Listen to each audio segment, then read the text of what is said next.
CIMS hospital वडपल्ली। जय हिंद। मैं Yamin news Andaman 24/7 में आप सभी का स्वागत करता हूं।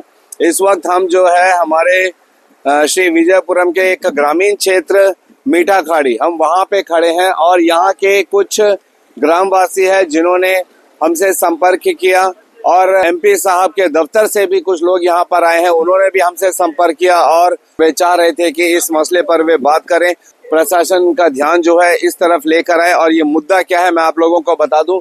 मेरे पीछे आप लोगों को ये जो डैम दिख रहा है, ठीक मीठा खाड़ी ग्राम पंचायत जो पंचायत ऑफिस है, ठीक उसके बगल में एक जो डैम है, इसी डैम को लेकर और उसके बगल में जहाँ पे ये जो आप लोगों को कुआं दिखाई दे रहा है जो अभी अभी हाल ही में बनी है, इससे लेकर और भी ऐसे कई सारे विषय हैं जिस पर यहाँ के ग्रामवासी और सांसद जी के दफ्तर से कुछ लोग इस विषय पर बात करना चाहते हैं। तो सबसे पहले हम मोतीराम से बात करते हैं, तो यहाँ के एक ग्राम निवासी हैं, हम उनसे बात करते हैं और जानते हैं कि किस विषय में वे आज प्रशासन का ध्यान केंद्रित करना चाहते हैं। जय हिंद मोती जी।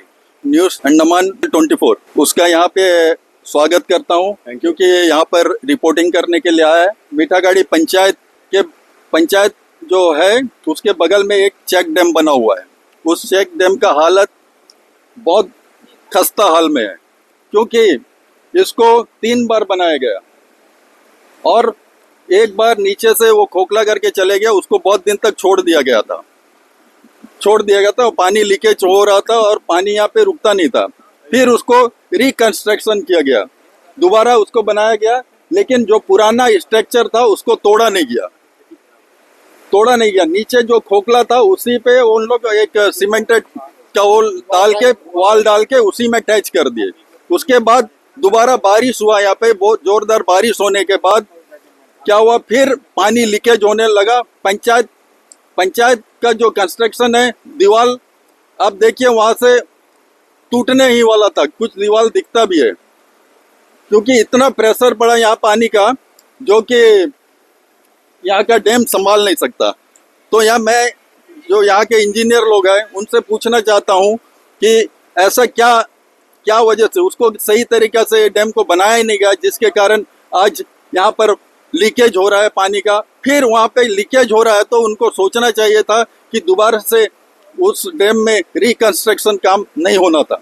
आज देखने को मिल रहा है, हम मीडिया के द्वारा ये बताना चाहता हूँ कि आप देखिए अभी दोबारा से यहाँ पे लीकेज में बोल्डर पिचिंग साइड से किया जा रहा है और यहाँ पर कितना खर्चा होगा वो तो हमारे हिसाब में तो वो तो नहीं मालूम, पीडब्ल्यू को मालूम होगा। ये लीकेज नहीं है तो ओवरफ्लो हो रहा है ना? नहीं, ओवरफ्लो तो ऊपर से हो रहा है ना, वो अभी देखने से नहीं मालूम क्योंकि बरसात का मौसम है।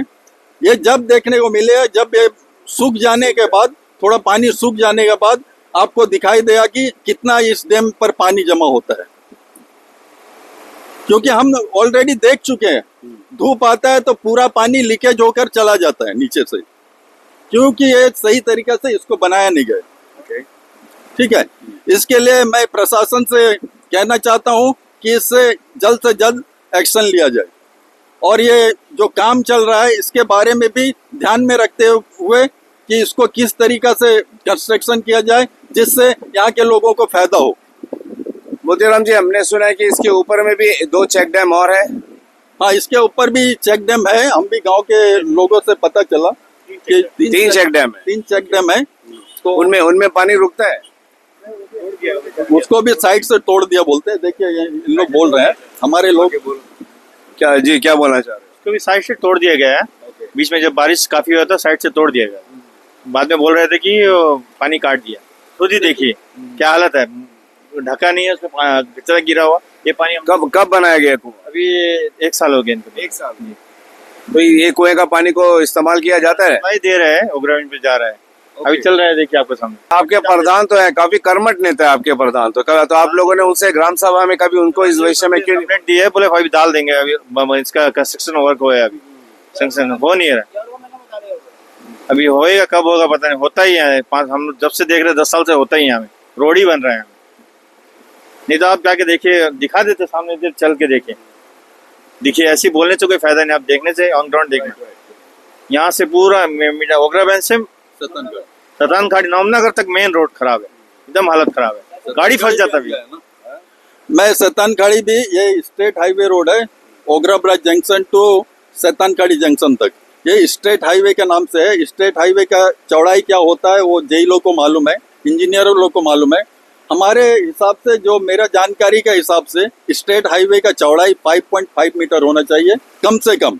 तो स्टेट हाईवे ऐसा रोड होता है। इसको स्टेट हाईवे करके मार्क किया गया है। मार्क किया गया है। क्यों, इसके बारे में मैं एक बार आरटीआई भी डाला हुआ था, लेकिन मेरे को आरटीआई भी नहीं दिया गया इसके बारे में। ठीक है, जवाब नहीं दिया। जब रोड बन रहा था उस टाइम मैं मांगा था, लेकिन उसका बारे भी मुझे नहीं दिया गया। जब हम ग्रामीण क्षेत्रों में आते हैं तो हमारे पास कई मुद्दे होते हैं बताने के लिए, क्योंकि हमारे ग्रामीण क्षेत्रों की क्या हालत है ये हम सब से किसी से भी छुपी हुई नहीं है। आज जिस विषय पर हम बात करने आए हैं वो मुख्य मुद्दा डैम जो लीक होके यहाँ पे जा रहा है, इसके बारे में यहाँ के ग्रामवासी और सांसद जी के दफ्तर से आए लोगों ने ये शिकायत की है कि ये डैम को कई बार बनाया गया। जब पहली बार इसमें लाखों खर्च करके जब एक डैम बनाया जाता है तो उससे ग्रामवासियों को बड़ा सुकून मिलता है, ये सोचकर कि अब जो है पानी यहाँ पे स्टोर होगा, उनके पास भरपूर मात्रा में पानी रहेगी और धूप काल में जो है उन्हें पानी की समस्या नहीं होगी। मगर जब वही डैम लीक हो जाता है तो लोगों की आशाएं भी वो पानी की तरह बह जाती है, जैसे डैम से पानी बह जाती है। जी बिल्कुल वैसा ही हुआ है। ये डैम के बनने के बाद जब ये इसका लीक होना शुरू हुआ था, उस वक्त भी आपको याद होगा 1.5-2 साल पहले हमने उसकी रिपोर्टिंग की थी, मगर यहाँ के प्रधान ने जो है तुरंत उस पर एक्शन लिया, काम करवाया था, इंजीनियर्स वगैरह आए थे यहाँ पर और दोबारा डैम को रिकंस्ट्रक्ट किया गया। मगर यहाँ के ग्रामवासियों का कहना है कि दोबारा जो मेंटेनेंस का काम किया गया वो ठीक नहीं था, क्योंकि उसमें सिर्फ सीमेंट की लिपापोती की गई थी, ना कि उसको संपूर्ण तरीके से उस डैम को अच्छे तरीके से बनाया गया था, जिस वजह से कुछ ही महीनों बाद ये डैम जो है दोबारा फिर लीक होना शुरू हो जाता है और पूरा पानी रिस कर यहाँ से बह जाता है। जब डैम बनता है तो लोगों की उम्मीद जागती है कि वहाँ पे पानी जमा किया जाएगा, लेकिन जब लीकेज रहेगी तो पानी जमा कहाँ से होएगा। यही उनकी लगातार शिकायत है कि बजाय इस तरह पत्थरों का ढेरा बनाकर डैम को रोकने का, अगर इस डैम को उतना ही पैसा खर्च करके दोबारा से मेंटेन कर दिया जाए, उसको रिकंस्ट्रक्ट कर दिया जाए, तो जितना पानी यहाँ से बह के जा रहा है उसे रोका जा सकता है, जो यहीं के ग्रामवासियों के लिए काम आ सकता है। बहुत ही अहम मुद्दा है। हम भी चाहेंगे कि प्रशासन इस पर अवश्य ध्यान दे। एक और मुद्दा यहाँ के लोगों ने हमें बताया, ये जो कुआं आप लोगों को दिखाई दे रहा है, हम चाहेंगे कि कैमरामैन इसको क्लोजअप करके दिखाए। कुआं तो चलिए बहुत अच्छी बात है कि इसमें स्टोरेज किया जाता है पानी को, और फिर इस कुएं के पानी से जो है पाइपलाइन के माध्यम से पूरे गांव में इसको सप्लाई किया जाता है। मगर एक नज़र इस कुएं की हालत पर आप देखिए। अब आप बताइए कि अगर आपको पता चले कि आपके घर में जो पानी आ रहा है, जिसे आप अपने रोजमर्रा की जिंदगी के लिए इस्तेमाल कर रहे हो, वो इस कुएं से आ रहा है, क्या ये फिल्टर हो रहा है, क्या ये किसी भी प्रकार की इसकी साफ सफाई हो रही है, या डायरेक्टली इसको यहीं से सप्लाई घर घर में कर दिया जाता है। ये कई सारे सवाल खड़े होते हैं, जिसके लिए हम यहाँ के जो प्रधान हैं हम उनसे भी बात करने का प्रयास करेंगे और उनकी भी राय जानना चाहेंगे कि इन सारे मसलों में उनकी क्या प्रतिक्रिया रहेगी, क्योंकि लोगों का और भी बहुत सारे मुद्दे हैं इस कुएं को लेकर। ना तो इसकी ज़्यादा हाइट है कि ये एक खतरनाक स्थिति पैदा कर सकती है, और बाई चांस अगर किसी को अंदर जाना पड़े या कोई गलती से गिर भी जाए तो उसे ऊपर आने का कोई भी रास्ता नहीं है कहीं पर भी। यूँ अक्सर ऐसा देखा जाता है, जब इतने बड़े बड़े कुएं बनाए जाते हैं तो उसमें नीचे उतरने का और ऊपर आने का सीढ़ी भी बना कर दिया जाता है, मगर यहाँ पर ऐसा कुछ भी नहीं दिख रहा है। चलिए, किसी ने उतरना नहीं है, चढ़ना नहीं है, लेकिन बाई चांस अगर हादसा होता है उस स्थिति में क्या किया जाए। हादसे से बचने के लिए सबसे पहली बात तो इसकी हाइट को, ऊंचाई को थोड़ी और ऊंची करनी चाहिए, और दूसरी बात ये जो जिस तरीके से पानी यहाँ पे गंदा हो रहा है, इसे बचाने के लिए इसके ऊपर अगर जाला डाला जाए, या जो भी इंजीनियर्स करते हैं अपने दिमाग से कि किस तरीके से पानी को साफ रखा जाए, क्योंकि ठीक इसके ऊपर बहुत सारे पेड़ हैं, उनके पत्ते, वहाँ से कीड़े पक्षी के मलमूत्र सब इसी के अंदर गिरता है। और हमारा सवाल ये है कि अगर ये कुएं का पानी को सप्लाई किया जाता है तो क्या उससे पहले इसकी फिल्ट्रेशन होती है, इसकी साफ सफाई होती है? हम नहीं जानते, लेकिन जैसा मैंने कहा कि हम प्रयास करेंगे यहाँ के प्रधान से बात करने का, इस बारे में और जानकारी लेने का। जल्द से जल्द हम चाहेंगे कि प्रशासन इस बात का ध्यान दे कि इस कुएं की वजह से कोई ऐसी अप्रिय घटना ना हो जाए भविष्य में, तो जिसके लिए उन्हें जो है इसे कवर करने का कोई ना कोई रास्ता जल्द से जल्द निकालना चाहिए। यकीन मानिए, कल को अगर यहाँ पर ऐसी कोई भी अप्रिय घटना हो गई तो हमारा जिला अध्यक्ष कहिए या हमारी प्रशासन कहिए, तुरंत एक्शन में आ जाएगी और फटाफट एक्शन लिया जाएगा कि किसने इस तरीके का कुआं बनाया है, फटाफट इस कुएं को कवर कर दिया जाएगा, इसमें सीढ़ियां डाल दी जाएगी, सब कुछ हो जाएगा, 1 दिन 2 दिन के अंदर में हो जाएगा। तो क्या हम इंतजार करें ऐसा कोई घटना होने के लिए, या उससे पहले हम इस कुएं की जो सिचुएशन, इसकी जो गंभीरता है, इसको ध्यान में रखते हुए यहाँ पे जो भी सुरक्षा के कार्य होने चाहिए उसको फटाफट करें, ताकि भविष्य में ऐसी कोई भी घटना ना हो जिससे यहाँ के लोगों को, यहाँ के बच्चों को, यहाँ के पशुओं को परेशानी झेलनी पड़े। इसमें बकरी जा सकती है, इसमें गाय गिर सकती है, ये उतनी हाइट की नहीं है। ऐसे बहुत सारे चीज हो सकते हैं। अगर भविष्य में हम नहीं चाहते कि यहाँ पर ऐसी कोई भी घटना हो, तो फिर इसके लिए हमें जल्द से जल्द एक्शन लेना ही पड़ेगा। ये तो थी मीठाखाड़ी के डैम और इससे जो सटा हुआ जो कुआं बना हुआ है, उस मुद्दे के बारे में हमने यहाँ पे लोगों से बात की, उसके बारे में जानकारी हमने आप लोगों को दी। लेकिन जब हम ग्रामीण क्षेत्र में जाते हैं, जैसे मैंने शुरुआत में ही कहा, तो ग्रामीण क्षेत्र में बहुत सारे मुद्दे होते हैं। एक और अहम मुद्दा जो यहाँ के लोगों ने हमें बताया वो है यहाँ का जो मेन रोड। बहुत ताज्जुब की बात है कि इसे स्टेट हाईवे कहा जाता है। आप यकीन कर सकते हो, जिस रास्ते पे मैं खड़ा हूँ ये स्टेट हाईवे है।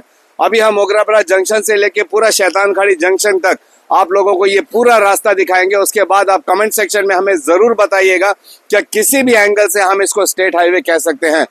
इसकी चौड़ाई कहिए, इसकी बनावट कहिए, या जिस तरीके से ये पूरा रास्ता है, लोगों ने तो मजाक बना के रखा है। यहाँ पे कई सारे मीम्स बनते हैं अंडमान के रास्तों को लेकर, और ये सिर्फ मीठाखाड़ी से शैतानखाड़ी जंक्शन तक का मसला नहीं है, ये लगभग पूरे अंडमान निकोबार में खासकर मेन रोड को छोड़कर जितने भी रोड्स हैं उनका यही बुरा हाल है। ये शैतानखाड़ी जंक्शन है। यहाँ से ये रास्ता जो है बेंद्राबन मथुरा जाता है, ये रास्ता फरारगंज की ओर जाता है, और ये रास्ता जो है नमूना घर जाता है। ये है शैतानखाड़ी जंक्शन। तो ये है शैतानखाड़ी जंक्शन। हम आप लोगों को ये पूरा रास्ता यहाँ से होते हुए ये पूरा ओगरापड़ा जंक्शन तक, जिसकी बातें यहाँ के नमूनागढ़ मीठाखाड़ी पंचायत के जो ग्रामवासी हैं वो कर रहे हैं, इस एक नज़ारा इस पूरे रास्ते का हम आप लोगों को दिखाते हैं। तो इस मुद्दे पर भी यहाँ के लोगों ने बात की है और वे चाहते हैं कि हमारी प्रशासन इस पर ध्यान दे और जल्द से जल्द इन रास्तों को ठीक करे, क्योंकि यहाँ पर भी सैकड़ों की संख्या में लोग रहते हैं, परिवार वाले रहते हैं। यहाँ पर भी बच्चे स्कूल आना जाना करते हैं, लोग जो है अपने दिनचर्या काम के लिए और दफ्तर आना जाना करते हैं। यही एक रास्ता है जो इनको मेन रोड से कनेक्ट करता है और वे श्री विजयपुरम जाते हैं, आते हैं। यहाँ पर भी महिलाएं गर्भवती होती है, यहाँ पर भी लोग बीमार पड़ते हैं और उन्हें इन्हीं रास्तों का इस्तेमाल करना पड़ता है आवाजाही के लिए। और अगर इन रास्तों में इतने बड़े बड़े गड्ढे रहेंगे, ठीक से बना हुआ नहीं रहेगा, तो फिर लोग क्या करेंगे। और ये आज की बात नहीं है, सालों सालों से ये इन रास्तों का यही हाल है। ये कभी ठीक से नहीं बनता है, और अगर बनता भी है तो यहाँ के लोगों का कहना है कि मात्र 4 से 6 महीने के बाद में दोबारा उसकी स्थिति वैसी हो जाती है जैसे पहले थी, कई बार तो उससे भी बदतर हो जाती है। तो ये हमारे सड़कों की हालत है, स्टेट हाईवे की हालत है। तो हम डेफिनेटली चाहेंगे कि हमारी प्रशासन इन सारे मुद्दों पर जो यहाँ मीठाखाड़ी के ग्रामवासियों ने उठाई है, प्रशासन के समक्ष रखी है, उन सारे मुद्दों पर ध्यानपूर्वक संज्ञान ले और जल्द से जल्द इसका कोई ना कोई समाधान निकाले, ताकि यहाँ के लोगों को भी जो है पानी कहिए, बिजली कहिए, सड़क कहिए, इन सारी चीज़ों की जो परेशानियां हैं उससे निजात मिले। इस विषय पर हम एक प्रयास करेंगे, यहाँ के जो प्रधान हैं उनसे भी बात करें, उनकी भी प्रतिक्रिया जाने। यहाँ के जो समिति है, जिला परिषद मेंबर है, हम उनसे भी बात करेंगे और इन सारे विषयों पर उनकी प्रतिक्रिया जानना चाहेंगे और आप लोगों के समक्ष रखेंगे। फिलहाल कैमरा पर्सन दीपिका सोनी के साथ मैं यामीन, न्यूज़ अंडमान 24/7। जय हिंद।